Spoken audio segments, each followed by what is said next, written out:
అనుభవంలో ఉండాలి. అందుకే దేవుని వాక్యం అంటుంది, కొంతమంది ఉదయం గాఢాంత కాలంలో అంటే గతంలో మూఢ సందర్భంలోకి వెళ్ళిపోయి అందులో నుంచి బయటికి రాలేక పిచ్చివారు అయిపోయి తిరుగుతున్న వాళ్ళు కూడా చాలా మంది. అయితే దేవుని వాక్యం అంటుంది పిల్లారా, ఇర్మియా గ్రంథం 33 వచ్చిన భాగంలో, నాకు మొరపెట్టుము నేను నీకు ఉత్తరమిచ్చేదను. హల్లెలూయా. మన దేవుడు ప్రార్థన ఆలకించేవాడు. ఆయన నువ్వు చేసే ప్రార్థన ఏది కూడా త్రోసివేయడు. నువ్వు అడిగేది దేవుడు ఎప్పుడు కూడా కాదనేవాడు కాదు. నువ్వు అడుగుతుంటే ఎందుకు అడుగుతున్నావు అని చెప్పేవాడు కాదు. ఆయన నీ జీవితంలో, నీ కుటుంబంలో నువ్వు ఎంత నష్టపోయినా, ఎంత దుఃఖంలో ఉన్నా, ఎన్నో వ్యాధులకు నీ ప్రయాణం ఉన్నప్పటికీ కూడా దేవుడు అంటున్నాడు, నీ ప్రయాసలు చాలు, నీ దుఃఖము చాలు, నీ ప్రయత్నాలు చాలు, నీ ఉద్దేశాలు చాలు, నువ్వు కలవరపడింది చాలు, నువ్వు గూఢమైన సంగతిని గతంలోకి వెళ్ళిపోయి అక్కడ ఆగిపోయింది చాలు, ఇక రా వచ్చి నాకు మొరపెచ్చు, నేను నీకు ఉత్తరం ఇచ్చాను. గట్టిగా స్తోత్రం చెప్పండి. దేవుడు మనకి ఉత్తరం ఇస్తాడు. దేవుడు మనకి ప్రత్యుత్తరం ఇస్తాడు. దేవుడు మనకి జవాబు ఇస్తాడు. దేవుడు పరిష్కారాన్ని చూపిస్తాడు. దేవుడు మార్గాన్ని చూపిస్తాడు. దేవుడు సన్మార్గంలో మనం ఎట్లాగైతే గడవగలమో ఆ మార్గాన్ని దేవుడు ముందు ఎల్లడి మార్గాల్లో దేవుడు మనల్ని నడిపించడానికి ఆయన సిద్ధంగా ఉన్నాడు. అవన్నీ నీకు తెలియాలి, ఆ మార్గాలు నీకు తెలియాలి. ఆ మార్గాల్లో ఆ గూఢమైన భావాలతో ఏ విధంగా నువ్వు నడవాలో అవన్నీ నువ్వు తెలుసుకోవాలంటే మీలాగా నువ్వేం చేయాలి తెలుసా? సహాయం చేస్తే కాదు, పరిచయం చేస్తే కాదు, లేకపోతే నువ్వు అనేకులకి నువ్వు దీవెనకరంగా ఉంటే కాదు. దేవుడికి మొదలుపెట్టినప్పుడు నీకు గట్టిగా స్తోత్రం చెప్పండి. అది ఏ ఉత్తరమో, నువ్వు ఏ విషయంలో అయితే మొదలుపెట్టావో, అసలు దేవుడు ఫోన్ నెంబర్ ఏంటో తెలుసా? దేవుడు ఫోన్ నెంబర్ చెప్పండి. 33 ఎంత ఫోన్ నెంబరు? ఇర్మియా 33. పోయినసారి ఉపవాస ప్రార్థనలో చెప్పండి. పోయినసారి ఉపవాస ప్రార్థనలో చెప్పాను మీరు. దేవుడికి చేసే ఫోన్ నెంబర్ ఏంటంటే 33 అండ్ ఫోన్ నెంబర్.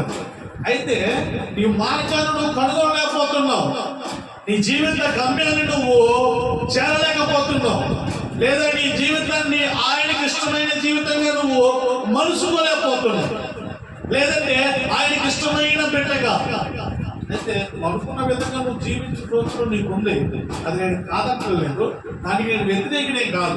అయితే ఒక సేవకుడిగా, ఒక దేవుని బిడ్డగా నేను చెప్పే మాట ఏంటంటే, నీ జీవితము నువ్వు ఆలోచించినంత కాలము అది దుఃఖకరంగానే ఉంటుంది, లేదా దాని ప్రయత్నము, నీ ప్రయత్నంలో నీ చేతులను ఉంచుకున్నంత కాలము అది ఇంకా కృంగుదలలోనికి, నిన్ను గతంలోనికే తీసుకెళ్తుంది, జరిగిపోయిన విషయాల్లోనికే తీసుకెళ్తుంది. కానీ భవిష్యత్తు గురించి, జరగబోయే గొప్ప సంగతుల గురించి, ఘోరమైన సంగతుల గురించి ఏ రోజు కూడా అది ఆలోచింప చేయనివ్వదు.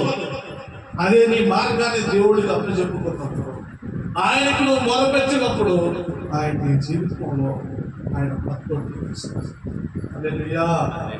అయితే మనకి మొదలుపెట్టడం ఏంటో మనకి తెలియాలి. మొదలుపెట్టడం అంటే ఏంటో పిల్లగా అంటే ఏంటో తెలుసా? ప్రార్థన ఎలా చేయాలి? ఏం చెప్పండి? ప్రార్థన ఎలా చేయాలి? ప్రార్థన ఎలాగ చేయాలో మనకి శిష్యులందరూ ప్రభుని అంటారు కదా, ప్రభు నాకు ప్రార్థన చేయడం నాకు నేర్పించు. నాకు ప్రార్థన రాదు. అందుకే అపోస్తలుల కార్యంలో అంటారు, మీరు యుక్తముగా ఎట్లా ప్రార్థన చేయాలో మీకు తెలియదు, యుక్తముగా ఎట్లా మొరపెట్టాలో మీకు తెలియదు, యుక్తమైన భక్తిని ఎట్లా చేయాలో మీకు తెలియదు, యుక్తమైన ప్రవక్తను ఎలా కలిగి ఉండాలో మీకు తెలియదు. సెల్హేదు కుమార్తెలు చేసింది యుక్తమైనది, ఆ యుక్తమైన జీవితం మీకు తెలియదు కనుక ఆయన అంటాడు, అటువలే ఆత్మ మీ బలహీనతను సహించి మీ పక్షమున ఆత్మ 3 ఉచ్చరింప శక్తి మొదలైన 3 చేసే ప్రార్థన దేవుడు మనకి నేర్పించునుగాక. ఆమె హల్లెలూయా. అయితే ప్రియమైన దేవుని పెట్టారా, ఈ మధ్యాహ్న కాల సమయంలో ఈ ఆదివారం ఆరాధనలో ఒక్క 7 మాటలు ప్రార్థన ఎలాగ చేయాలి ఈ విషయాన్ని మనం నేర్చుకుందామండి. మొట్టమొదటిగా ప్రార్థన ఎలాగ చేయాలో ఒక్క రిఫరెన్స్. మన అంశం ఏంటంటే ప్రార్థన ఎలా చేయాలి, లేదా ఎలా ప్రార్థించాలి. ఏంటి చెప్పండి? ఎలా ప్రార్థించాలి. ఎలా ప్రార్థిస్తున్నావు నువ్వు ఇంట్లో? యుక్తంగా ప్రార్థిస్తున్నావా? వాక్యానుసారంగా ప్రార్థిస్తున్నావా? ఆత్మానుసారంగా ప్రార్థిస్తున్నావా? భయభక్తులు కలిగిన వారిలాగా ప్రార్థిస్తున్నావా? ఇలా కొన్ని విషయాలు ఉన్నాయి. మనం ఎలాగ ప్రార్థన చేయాలో, ఎలాగ ప్రార్థించాలో ఒక 7 విషయాలు నేర్పిస్తుంది. ఎన్ని? 7 చెప్పడానికి మనకు సమయం లేదు, కానీ ఎన్ని చెప్తాం? మామూలుగా అయితే 4 ఓకేనా? 4 చెప్పి ముగిస్తాను. నాకు మొరపెట్టుము, నేను నీకు ఉత్తరం ఇస్తాను. ఆ ఉత్తరము నీకు కావాలి, ఆ జవాబు నీకు కావాలి. నీ జీవితాన్ని ఉద్దేశించి దేవుడు ఏమైతే కలుగుతున్నాడు అది నీకు తెలియాలంటే నువ్వు ఎలాగ ప్రార్థన చేయాలి నీకు తెలియాలి. ఆ విషయం తెలిస్తే ఆయన ఇచ్చే ఉత్తరం మన దగ్గర దాకా ఏమంటే నీకు ఉత్తరం రాశారు, ఆ ఉత్తరం నీకు వచ్చింది. నీకు చదవటం రాకపోతే ఆ ఉత్తరం వచ్చిన నువ్వు ఉపయోగము. నీకు చదవటం వస్తే రాసే ఉత్తరం ఏంటో నీకు తెలుసు. కాబట్టి దేవుడికి ఉత్తరాన్ని ఇస్తున్నాడు, ఒక జవాబు ఇస్తున్నాడు. నీకు చదవటం తెలియాలి అంటే ప్రార్థన చేయటం నీకు అది 4 విధాలైన ప్రార్థన నేర్పిస్తాను. 7 పాయింట్లు ఉన్నాయి, కానీ 4 చెప్తాను, చక్కగా ముగించేసుకుంటాను. పాయింట్ నెంబర్ 1, ఎలాగ ప్రార్థన చేయాలో అపోస్తలుల కార్యాలు 1వ అధ్యాయము 12-14 వచనం. అపోస్తలుల కార్యాల గ్రంథము అధ్యాయము 1 వచన భాగం 14.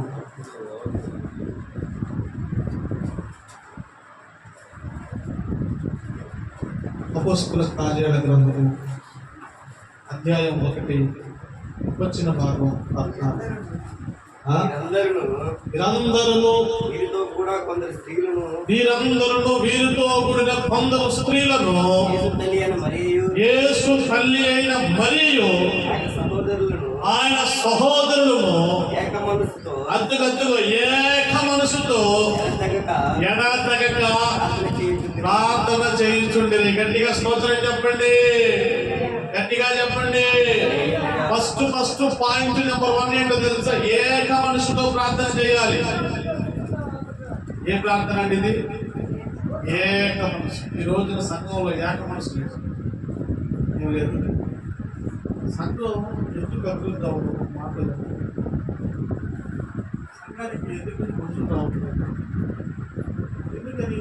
ఉన్నా కానీ రాకుండా పరిస్థితులు వెళ్ళిపోతుంది. వస్తే మనం వస్తున్నాం, వస్తే మనం పోతాం, వస్తే మనం మరి ఎందుకని రావట్లేదు? అయిపోయిందా? అయిపోయింది. ఎందుకు లేదు? వేరే ఊరు వచ్చి గొడవ అంటే మన 300 ఉంటుంది. అయిపోయింది లేక ప్రార్థన, ఎవరింట్లో వాళ్ళకి ప్రార్థన, వాక్యం వాళ్ళు చదువుకుంటే సంఘ ప్రార్థన లేదు. సంఘం కూడా అప్పుడప్పుడు మనం చేస్తున్నాం. సంవత్సరానికి 20 రోజులు ఉపవాస ప్రార్థన పెడతాం, శనివారం బుధవారం ప్రార్థన చేస్తాం. మేము ప్రార్థన చేయకుండా అర్థం చేస్తాను. ఇంకా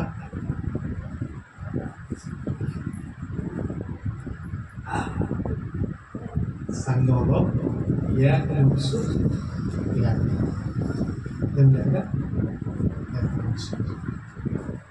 మరిలాక మనసు ఒకటి, మరిలాక మనసు సాల్మాన్ మనసు ఒకటి, దేశ మనసు, వీణ మనసు ఒకటి, శక్తి మనసు. పరిశుద్ధాత్మ దేవుడు మేడగదిలోకి రావడానికి 21 రోజులు పైనే పెట్టింది. ఎందుకని? ఆదర్శించిన వెంటనే ఆత్మ కష్టాలు కాదు. ఎందుకని ఆత్మదేవుడు కాలేదంటే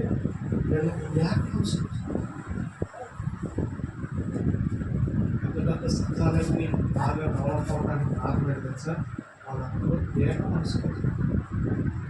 రోజు మనకి ఆ ప్రేమించే మనసు, ఏక మనసు ఎక్కడైతే ఏ సంఘం అయితే ఉంటుందో సంఘం అలాంటిగా మనోబలాన్ని కలిగి, మనోధైర్యాన్ని కలిగి ఉంటుంది.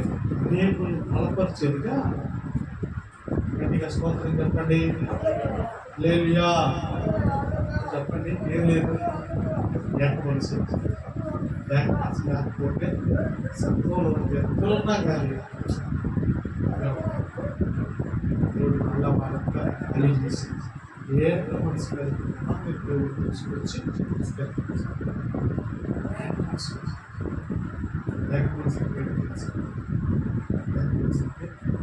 తీసుకుని దేవుడితో ఏకమైపోవాలి. దేవుడితో నీవు ఏకమైనప్పుడు ఏక మనసు అనేది వస్తుంది. కొత్తగా వచ్చాడంటే 2 నిమిషాలు ఆ అబ్బాయికి ఎక్కువగా ప్రార్థన చేసినప్పుడు నేను ఎలా చెప్పి వదిలేసాను అంటే ఏక మనసు లేని చేసే విధానం అలా ఏక మనసు ఏక కలిగి సంఘం అభివృద్ధి చెందుతుంది. సంఘానికి వచ్చినప్పుడు నుంచో పిల్లలు ఊరిపాలు చేస్తారు, చెట్లతో పక్కరించి అందరినీ ఆహ్వానించి అవసరాలు ఇచ్చి కూర్చోడానికి అవకాశాలు కల్పించి చక్కగా వాళ్ళకి సమర్పిస్తుంది. దేవుడు వాక్యాన్ని వినేటప్పుడు ఎటువంటి ఆత్మీయులను చూసుకుంటే కొన్ని లేవు. ఆ మనసులో ఇప్పుడు వాక్యం విన్నామంటే వాక్యంతో పట్టబడిన వాళ్ళు ఇంకొకరు కూడా లేవలేము. అది ఏక మనసు. ముందు మనకే ఏక మనసు లేకపోతే వచ్చేవాళ్ళు ఎంత అవసరం. ఎందుకని మనకి ఏక మనసు వచ్చేవాళ్ళకి మన అవకాశాన్ని కలిగించట్లేదు, వచ్చేవాళ్ళని మనం ప్రేమించట్లేదు, వచ్చేవాళ్ళని మనం ఆదరించట్లేదు. రాకపోతే మనం వెళ్ళి మనం పరామర్శ మళ్ళీ వచ్చిన వాళ్ళు ఏదో కొంచెం దేవుడి మందిరం అని చెప్పి అబ్బాయి కాస్త దేవుడి పని కదా అన్ని పనులు చేస్తారు. వస్తారు తల్లిదండ్రులు కూడా బాబు ఎదుగుతారు అని చెప్పి రాకపోతే ఇంకొకడు కేసుకుని పేరు నేను మిమ్మల్ని మనుషులు పట్టించాలిగా. మనుషులు పట్టుకోవాలంటే మౌలిషం కాదు, ఆత్మతో ఏక మనుషులు లేకుండా ఎప్పుడు ఎవరితో పట్టుకు ఇప్పుడు ప్రపంచలేదు. ఎంత పనులు నిండే ప్రార్థన చేసినా కానీ ఏం గట్టిగా స్తోత్రం చేస్తారు. కాబట్టి దేవుడు మనకు అర్థమైన వాళ్ళకి కష్టపడి ప్రార్థన తెలుసా? ఏ ప్రార్థన ఏక మనసు ఏకీభవించాలి. ప్రార్థన సంఘం ఏకీభవించాలి. గొప్ప వాళ్ళు వచ్చినప్పుడు వాళ్ళు చేర్చుకోవాలి, వాళ్ళు పరామర్శించాలి. ఇక్కడ మహాచార్యులు మాస్టర్ నేను మీ మాస్టర్ చెప్తున్నాను ఇంకా చెప్పినట్టు ఎవరు వస్తారు ఇట్లా ఏం చేయాలి వాళ్ళని చక్కగా ఏక మనసుతో అంటే కలపాలి సార్. అంతేగాని పోతున్నా నేను పని పోతున్నాలి బాయ్ బాయ్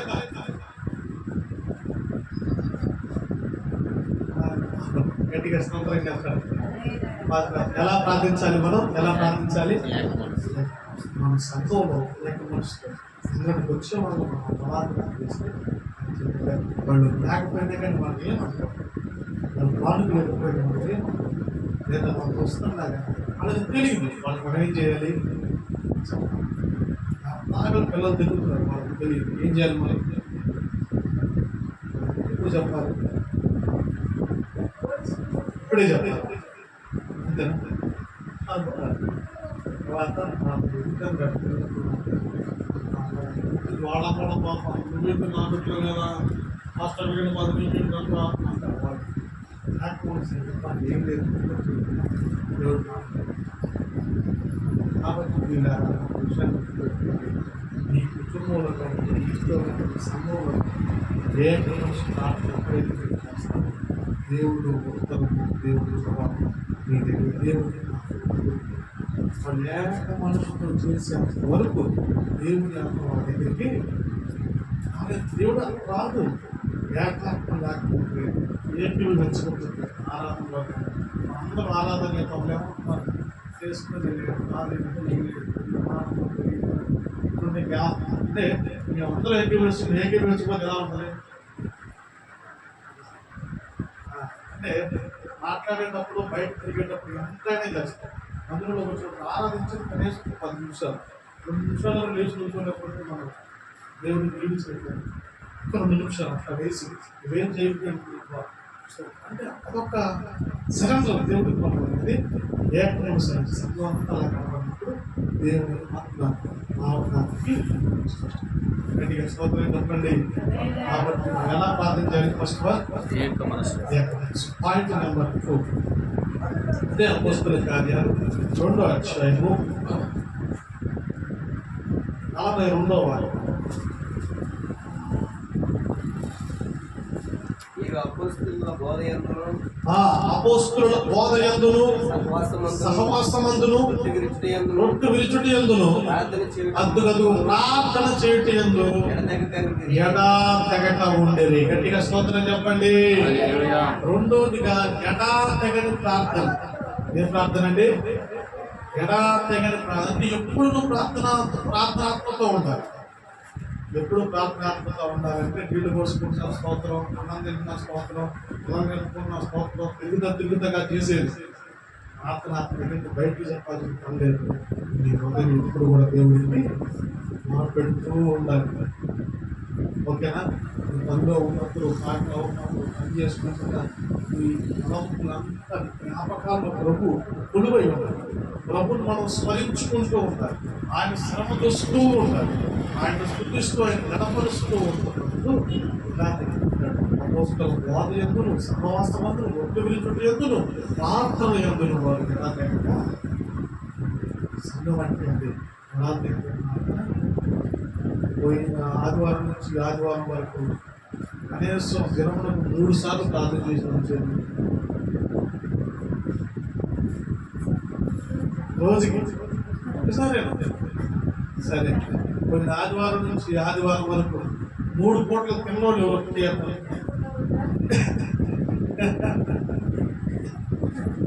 తినకుండా మాత్రం అందరూ ఉంటారు.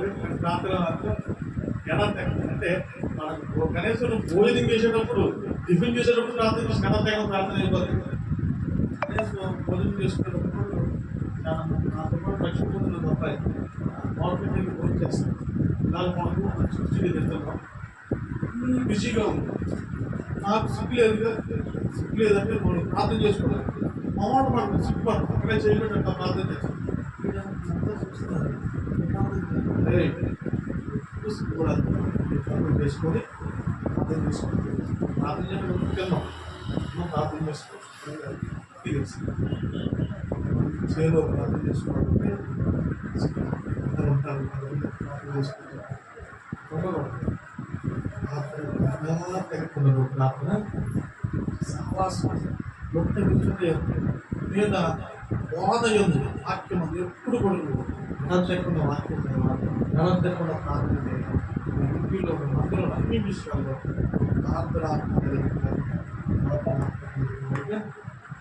దేవుని యొక్క కష్టాల కోసం కనిపెట్టాలి.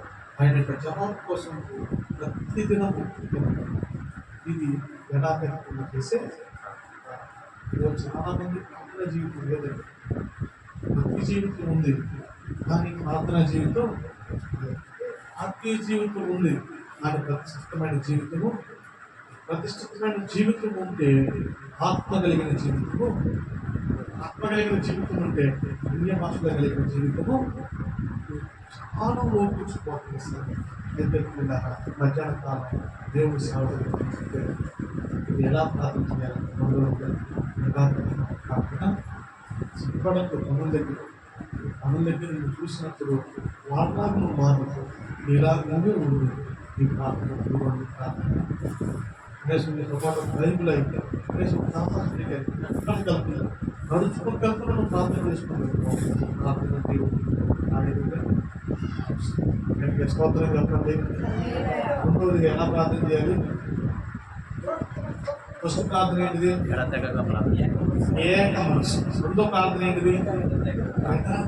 ఎప్పుడు ప్రార్థనాత్మతోనే ఉండాలి. ఓకేనా?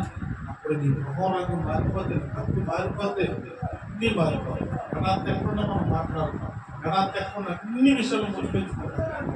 దేవుడి గురించి కానీ దేవుడి కార్యాలు కానీ గణాలు ఎప్పుడు కూడా కానీ దేవుడు మాట్లాడుకుంటాం. అయితే మూడో విషయం యాకోబు రాసిన పత్రిక 5వ అధ్యాయం 17వ వచనం.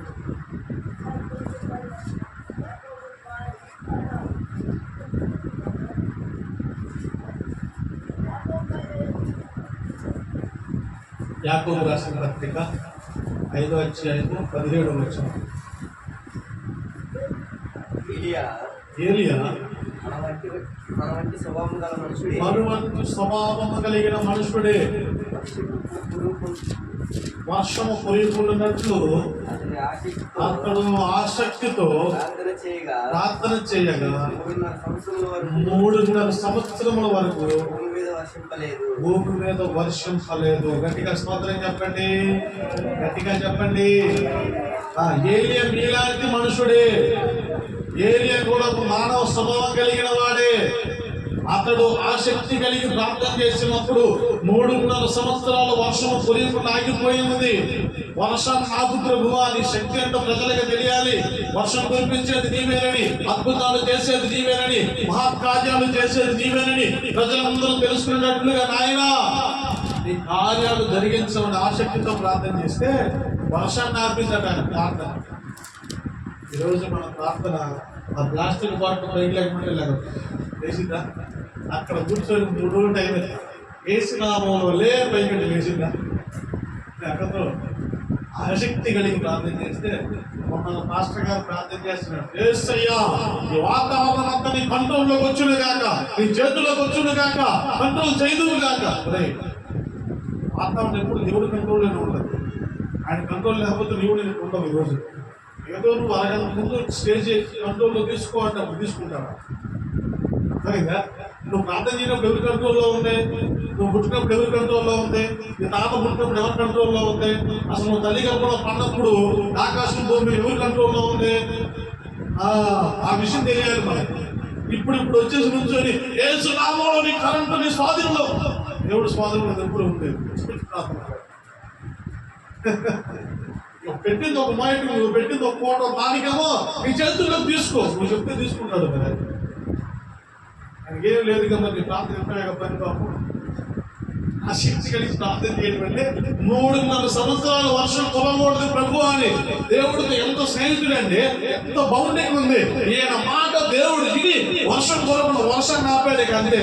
అది ప్రార్థన అండి. గట్టిగా స్తోత్రం చెప్పు. ఏలియా గురించి దేవుడు ఏమన్నాడు తెలుసా? మనుషుడు అన్నాడు. ఏమన్నాడు? మనుషుడు. ఇక్కడ మనుషులు ఎంతమంది వచ్చేది కాదు. మనుషులు నేను మనిషిగా సవరణ చేయాలి. ఏంటండి మనుషులే కాదు,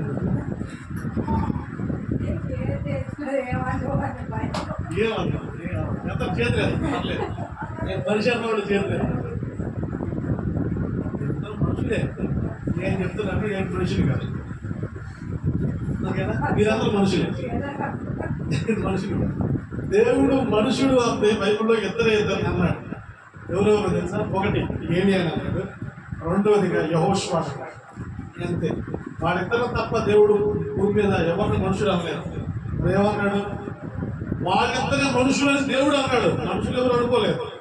మిగతా వాళ్ళందరూ ఏమనుకున్నారు? బైబిల్లో మాట చెప్పిన అబ్రహాము మనుషుడు కాదు, దావీదు మనుషుడు కాదు, యాకోబు మనిషి కాదు, ప్రవక్త అయిన యేషయా మనిషి కాదు. మనిషి కాదంటే వెంట మాస్టర్ గారు విచిత్రంగా మాట్లాడబాక అనమాకండి. నేనన్న మాటలే కాదు, వాళ్ళన్న మాటలే. దావీదు అంటాడు, ఈ మిన్నిళ్ళు చేయ ప్రార్థనను ఆలకించు. ఎవరికైనా మిన్నెల్లట. అబ్రహాం అంటాడు, ధూళినైన నేను రాసిన ధూళి వంటి వాడిని మరలా మాట్లాడుతున్నాను, నా ప్రార్థన వినయ్యా అంటాడు. అబ్రహాం ఎవరట? ధూళి అట. యాకోబు ఏమంటాడు? పురుగునైన యాకోబుడు, మట్టిని అయిన యాకోబుడు మొదలుపెడుతున్న వినువు అంటాడు. అప్పుడు యాకోబు ఎవరట? మట్టి అట, ఏదో పురుగు అంట, పేడ పురుగు అంటాడు ఒకసారి. ఇప్పుడు యేసు ఏమంటున్నాడు? అయ్యా ఏ విలువ లేని నేను ఒకసారి మొదలుపెడుతున్న వినయ్యా. వీళ్ళందరూ మట్టి పురుగులు ఇవన్నీ అయితే మరి మనుషులు ఎవరు? దావీదు ఎటువంటి వాడు?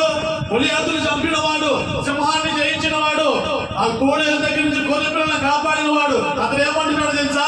నేను మిన్నెల్లుని. అబ్రహాం విశ్వాసులకు తండ్రి. ఆయన ప్రార్థన చేస్తే ఒంటె కూడా మోకరించి ప్రార్థనాత్మ కలిగిన అబ్రహాము ఏమంటున్నాడు? ధూళి వంటి వాడిని ప్రభువా. 12 గోత్రానికి మూల పురుషుడు యాకోబు ఏమంటున్నాడు? పురుగు వంటి యాకోబు అటు యాకోబు పురుగు అని. వీళ్ళందరూ పురుగులు దుమ్ములు అయితే మరి మనమెవరు అంటే అటువంటి ప్రార్థనా పనులే. వీళ్ళిద్దరిన దేవుడు మనుషులను ఎందుకన్నాడు? యెహోషువ వంటి మనుషుడే అతడు ప్రార్థన చేయగా సూర్య చంద్రుడు ఆగిపోయినాయి. గట్టిగా స్తోత్రం చెప్పు. ఏలియా మీ వంటి మనుషుడే అతడు ప్రార్థన చేయగా 3.5 సంవత్సరాలు వర్షం రాలేదు. గట్టిగా స్తోత్రం చెప్పు. ప్రార్థన చేసి అద్భుతాలు కాదు కదా, కనీసం సమాధానం కూడా రాదు. ఇప్పుడు చెప్పండి, మనుషులంగా వచ్చేది వాళ్ళే మనుషులు కదండి, మనమే పాటు ఆయన. అందుకే నేను చెప్పాను, నేను అయితే అద్భుతాలు చేయాలి, మరి అవసరం రావాలి, సూర్యచంద్ర రావాలి. వాళ్ళంటే మనుషులు అంతే, మిగతా వాళ్ళు ఎవరు కాదు. విశ్వాసులకి తండ్రి సింహాన్ని జయించిన వాడు అబ్బా సంసోను, అందరూ ఇంకా గొప్ప గొప్ప వాళ్ళు ఉన్నారు. ఎముక లోయలో ప్రవచించిన వాడు, సింహాల కోడిని జయించిన వాడు, అగ్ని కూడా, వీళ్ళందరూ మనుషులు కాదు. మనుషులు సృష్టిని శాసించిన మనుషులు ఇద్దరే ఎత్తు. ఒకటి ఏలియా, 2 యెహోషు. వీళ్ళిద్దరే మనుషులుగా చెప్పాడు దేవుడు. వాళ్ళిద్దరే మనుషులు, మిగతా వాళ్ళు దేవుడి దృష్టిలో మనుషులను సంబోధించబడింది వాడే. మీ వంటి మనుషుడే కదా. చదవండి తర్వాత. ఆసక్తి నీలో ఉండాలి, ప్రార్థన చేయాలి, ఆరాధించాలి, పని చేయాలి, దేవుడితో కనవేసుకోవాలి, వాకాలు వేయాలి, ఉపవాసం ఉండాలి, కళ కొట్టుకోవాలి. ఆసక్తి లోకడ దేవుడి ఆశీర్వాదం ఎప్పుడు కూడా. గట్టిగా స్తోత్రం చెప్పండి, గట్టిగా చెప్పండి. 3వది ఏ ప్రార్థన ఇది? ఆసక్తి కలిగిన ప్రార్థన. దేవుడి పట్ల ఆసక్తి ఉండాలి, వాక్యం పట్ల ఆసక్తి ఉండాలి. నీ కుటుంబంలో ఏది లేదో దాని మీద నీకు ఆసక్తి ఉండాలి. ఆసక్తి లేకుండా దేవుడు ఎప్పుడు కూడా ఆశీర్వాదాన్ని ఎవడు. కాబట్టి పిల్లరా, 3వ ప్రార్థన ఏంటి తెలుసా? ఆసక్తి కలిగిన. ఫస్ట్ ప్రార్థన ఏంటిది? ఏక మనసుతో చేసే ప్రార్థన. 2వ ప్రార్థన ఏంటిది? యథార్థకుండా చేసే ప్రార్థన. 3వ ప్రార్థన ఏంటిది? ఆసక్తితో చేసే. 4వ ప్రార్థన ముగిస్తాను. హెబ్రీయులకు రాసిన పత్రిక 5వ అధ్యాయము 7వ వచనం ముగించాను. అయిపోయింది. 4 పాయింట్లు ఎప్పుడు చెప్పాను నీ పాస్టర్ చేస్తే 4వ పాయింట్ వచ్చిందంటే ప్రసంగం అయిపోయింది. హెబ్రీయులకు రాసిన పత్రిక 5వ అధ్యాయము 7వ వాక్యం.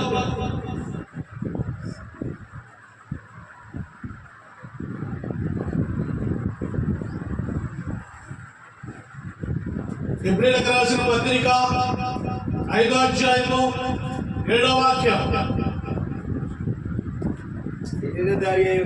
శరీరధారి అయ్యున్న దినములలో అబ్బా మహారోదనతోను కన్నీళ్లతోను అబ్బా తనను మరణము నుండి రక్షింపగల వారికి ప్రార్థన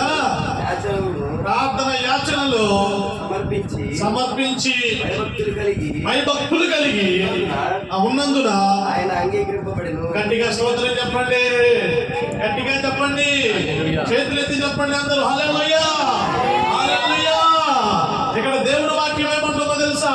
కన్నీళ్లతోను మహారోదనతోను శరీరమందు ఉన్నప్పుడు దేవుడు ఆయన ప్రార్థన యోచనలన్నీ భయభక్తులతో కూడినవై అయినందున తండ్రికి ఆయనకు అంగీకారమాయను. గట్టిగా స్తోత్రం చెప్పు. ఈరోజు నీకు కన్నీటి ప్రార్థన ఉందా? ఏమ్మా ఇంట్లో నువ్వు ప్రత్యేకంగా కన్నీటి ప్రార్థన కలిగిన వాళ్ళు ఉన్నారా? నేను మన సంఘంలో కన్నీటి ప్రార్థన అంతలో పెరుగుతుంది. ఎవరో చెప్పండి. మన చర్చిలో కన్నీటి ప్రార్థన చేసే స్త్రీ ఉంది. ఎవరో కన్నీటి ప్రార్థన పదాలు ఒకసారి నేను వాక్యాలను హెచ్చరించాను, నిజమా కాదా? కన్నీటి ప్రార్థన మహారోధంతో చేసే ప్రార్థన. కన్నీటి ప్రార్థన నీకు ఎలా ఉంటుందంటే భరోసాగా ఉంటుంది. ఎలా ఉంటుంది? నీ కన్నీళ్లు ఆయన బుద్ధిలో ఉంచబడదు. నీ ప్రతి బాష్పబిందు చూడబడుతుంది. ప్రార్థనలో కాల్చే ప్రతి కన్నీరు ప్రతి ఒక్క జవాబుని ప్రత్యుత్తరాన్ని తీసుకొస్తుంది. నీ జీవితంలో, కుటుంబంలో, సంఘంలో, ఆరోగ్యపరంగా, శరీరంలో ఏ అవసరం కావాలన్నా తీర్చగలిగింది ఒక కన్నీటి ప్రార్థనే. అది పాపిని మార్చగలిగింది. లోకంలో నుంచి లోపల వ్యసనాల్లో బంధకాల్లో ఉన్నవారిని రప్పించగలిగేది కన్నీటి ప్రార్థనే.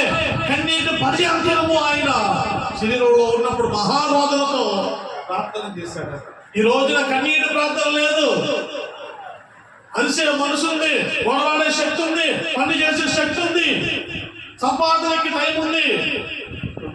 కన్నీటి కన్నీళ్లు కట్టి నా పరిస్థితి ఎందుకు ఇలా ఉందని ఏడ్చి బాగు చేయమని చేసే కన్నీటి ప్రార్థన మాత్రం లేదు. కన్నీటి ప్రార్థన లేదు. హృదయాలు కాఠిన్యమైపోయినాయి. జాలి, దయ, కనికరము, సౌమ్యత హృదయాల్లో లేదు. హృదయం అంటే కన్నీళ్లు చూపిస్తాం.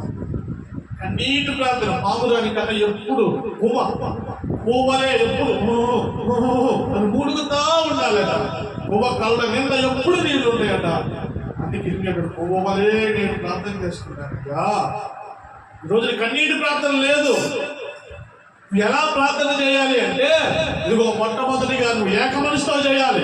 రెండోదిగా ఎడతెగటను ప్రార్థన చేయాలి. మూడోదిగా ఆసక్తితో ప్రార్థన. నాలుగోదిగా కన్నీటి ప్రార్థన. కన్నీటితో దేవుడిని ప్రార్థించాలి. కన్నీటితో ప్రార్థన కడగాలి.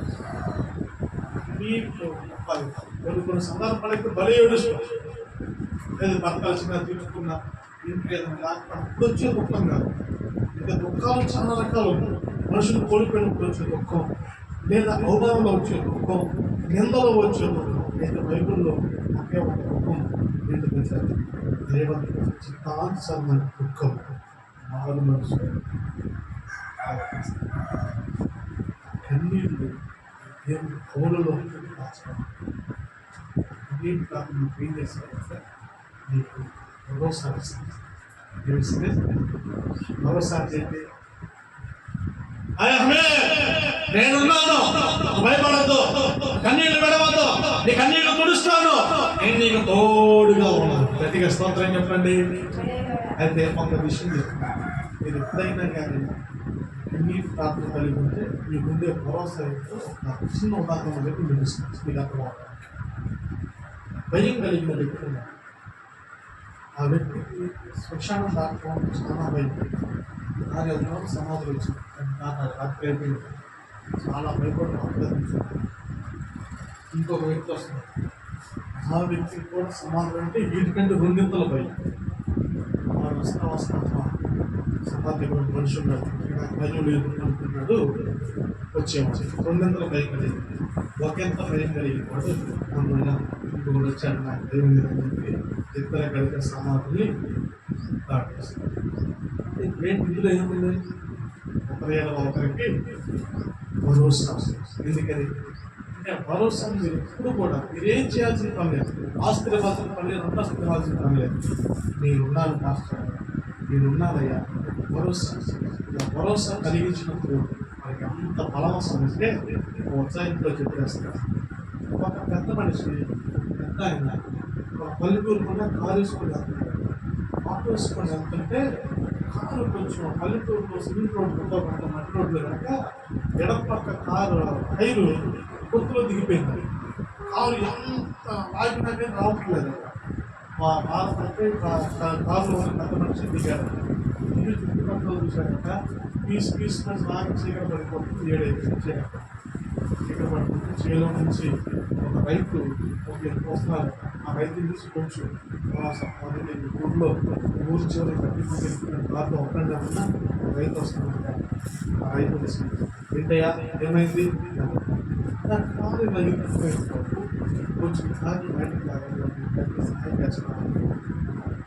అంతేగా ఊరు వచ్చారు, ఇబ్బంది పడేవండి రైతులు, చేస్తాం ఆగండి అని చెప్పి గబగబా చేలోకి వెళ్ళారు. చేలోకి వెళ్ళి ఒక ఎద్దుని తీసుకొచ్చారు. ఆ ఎద్దు పక్క చిక్కుపోయి ముసలి ఎద్దు. నాకు తీసుకోవాలంటే కారు వేసేదాన్ని ఈ ఎద్దు నాన్నగారు వెనకట్టాగి ఈ ముసలి ఎద్దు ఈ కారు లాగిపోయింది. కారు అనుకుంటే పెద్ద కారు ఈ నదెక్కడ లాగిందని చెప్పి నిరుత్సాహపడ్డారు.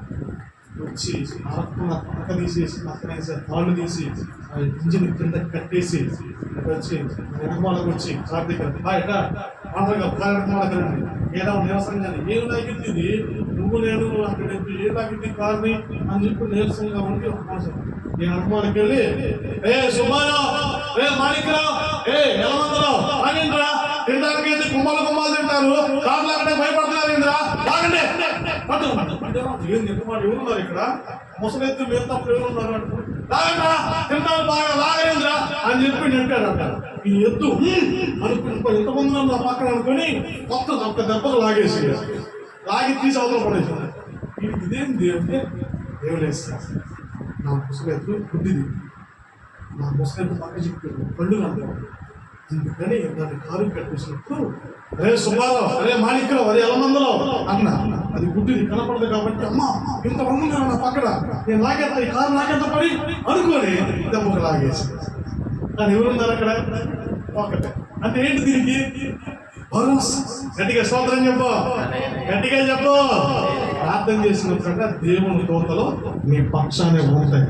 అది ఎప్పుడు తెలుసా? కన్నీటి ప్రార్థన చేసినప్పుడు నీ ప్రతి కన్నీటి బొట్టుని అలా పట్టుకుంటాయి. గట్టిగా స్తోత్రం చెప్పు, గట్టిగా చెప్పు. దేవుడు నీకు ఇచ్చే భరోసా. ఎందుకంటే నీ ప్రతి కన్నీళ్ళు కూడా నా కౌలులో నా పొట్టులలో అయ్యి కన్నీటి ప్రార్థన భరోసా. ఇప్పుడు చెప్పండి, ఆ వ్యక్తి కార్ డ్రైవర్ ఏంటంటే నీకు నేను భరోసా వచ్చింది. అది నా భరోసా అయితే నా పుట్టెద్దు, నా ముసుగైతే నా భరోసా ఉండాలి. ఇప్పుడు మన భరోసా ఎవరు తెలుసా? మనం ఆరాధిస్తుందా దేవుడు. గట్టిగా స్తోత్రం చెప్పు. ఏ రోజు కూడా మనం విడిచిపెట్టే దేవుడు బలపడిపోవచ్చు. Incoming voice call from +91 97041 23296. నా భరోసా ఎప్పుడు నేను విడిచిపెట్టి Incoming voice call from +91 97041 ఉన్నారు. నేను ఇది లాగటం నాకెంత పని అని చెప్పి లాగేసి. అంటే భరోసా దాని బుద్ధి కనపడదు. అంటే ఆ భరోసా అనేది మనం ఇవ్వగలం. కాబట్టి ఇలా అన్ని ప్రార్థన చేసుకుంటారు దేవుడు భరోసాని అనుభవిస్తారు. నువ్వు బలహీనరాలు కావచ్చు, లేదా పక్క చిక్కిపోయి ఉండొచ్చు, లేదా విశ్వాసం సన్నగిల్లిపోయి ఉండొచ్చు.